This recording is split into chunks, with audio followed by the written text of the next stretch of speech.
Ben and I started off our weekend doing some range maintenance, and then we broke out the Lone Star Armory TX15 chambered in 264 LBC. Going to do a little bit of function testing and load testing with 6 different loads to find out which shoots best from the rifle. And after determining which ones were best, hope to get thermal on it and hunting with it by this weekend. And Carpe Sus. We were on our first property of the night. I spied this hog coming in with my IR patrol. Now, it's actually legal shooting hours if we were deer hunting. It's twilight, we've got this hog coming in. Wind's in our favor, but the hog is well over 200 yards away, so we're going to move up to a tree about 40 yards closer. And here we've done that.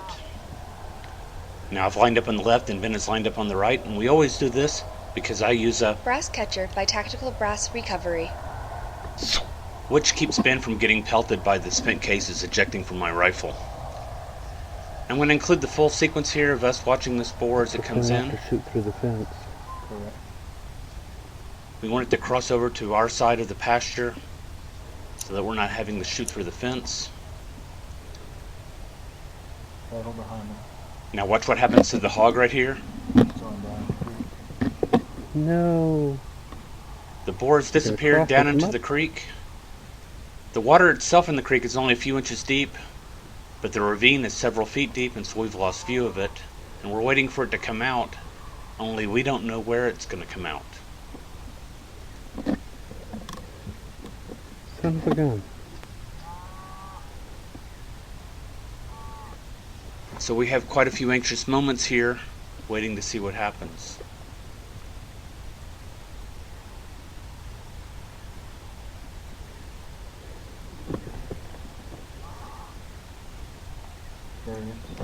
And after 42 seconds, the hog re-emerges.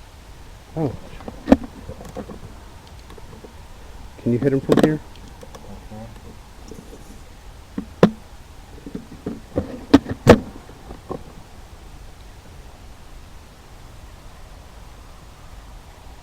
You want to take him? Yeah.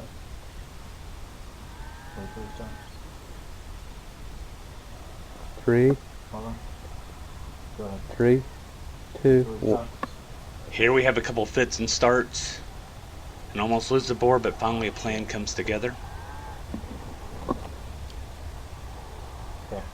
3, 2, 1. The boar gets hit twice, but doesn't run and doesn't fall down, so I put another shot into him. Down. Side.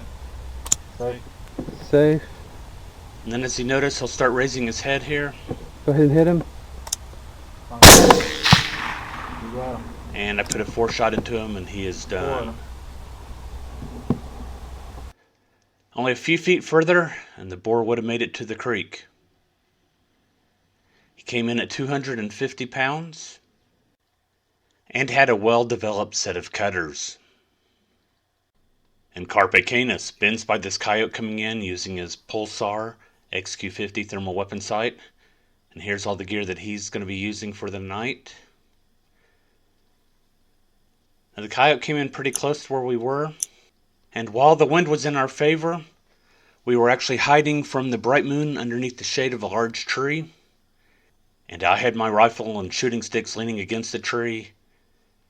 And the coyote has spotted us, and so I don't want to move at all to give away that we are any sort of threat to the animal. So I'm standing still. Ben is slowly panning, watching the coyote go by. And of course, he doesn't have a shot anywhere through here because of the cattle in the background.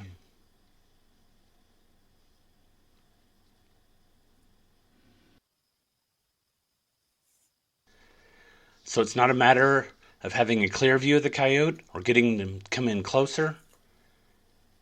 So we've got to wait for the coyote to clear the cattle. And unfortunately in the process, he's getting farther away, and so Ben is zoomed in to 7 times magnification.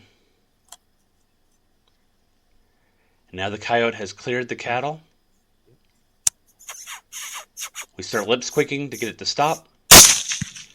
And Ben nails him at 130 yards. While the coyote appeared to be in good condition, it did have some extensive mange on its tail. We moved on to the next property And here I'm getting video through my IR Hunter Mark III thermal weapon sight. At this point, weather-wise, things are great. The only problem is the hogs are now in the neighbor's pasture. We actually tracked these hogs several hundred yards across the property. He's going after the other hog. Oh, don't run that way, run this way. And the hogs just moved off property to the neighbor's place long before we even arrived in shooting distance. So we're hoping that they're going to come back on our side of the fence. So we're just biding our time, watching their antics. Unfortunately, most of the group moved away, leaving just this one boar behind that Ben is watching through his Thermion XQ50. He's actually moved up to within about 40 yards of the fence. And he's going through the motions of changing the different palette colors to see how the boar looks, what would be most ideal for taking a shot. Again, the weather's in our favor. Wind isn't a problem at this point, but we do still have an issue with a very bright moon, so I've stayed back 50 or 60 yards behind Ben. And Ben is going to continue scrolling through his various palettes to find out what his best options are. And he's going to settle on white hot right here. As this boar literally passes within just feet of the fence, walking down the fence line right in front of Ben. And I'm standing back in the distance mentally screaming at the boar to come onto our side. But then the boar slowly veers off and heads in the direction that the rest of the hogs had gone. With that, figuring our hunt was busted, we start heading back to the truck, crossing the creek, look back over to the right, and all the hogs have emerged there in the distance. And given the bright moon, we come up with a plan to head here behind this tank that you see on the edge of the picture. That's part of the dam. And then we're going to come along the fence line out of view until we get to the corner of the fence, and then come around the corner and shoot the hogs. They're on our side. That's the plan anyway. So here we are going down the fence line. We're about 20 yards from the corner. We're going to do one more press forward and then set up and take our shots.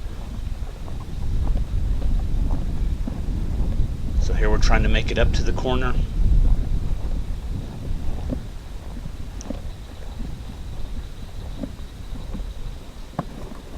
And there go the hogs.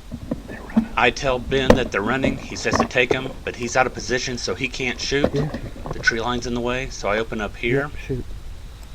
I hit the first boar. The hogs are now running into Ben's view, and he's shooting. And now he's got to move around me in order to continue shooting, as I'm working on finishing off this boar.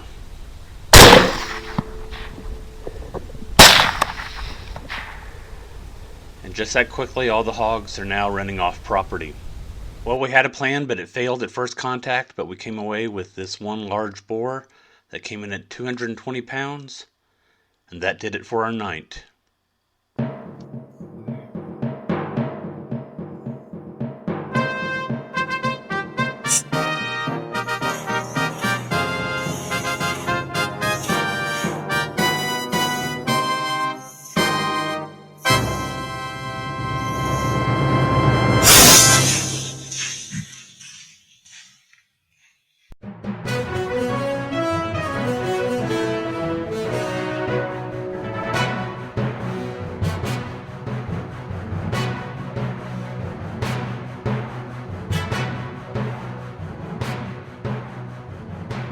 Carpe sus, my friends.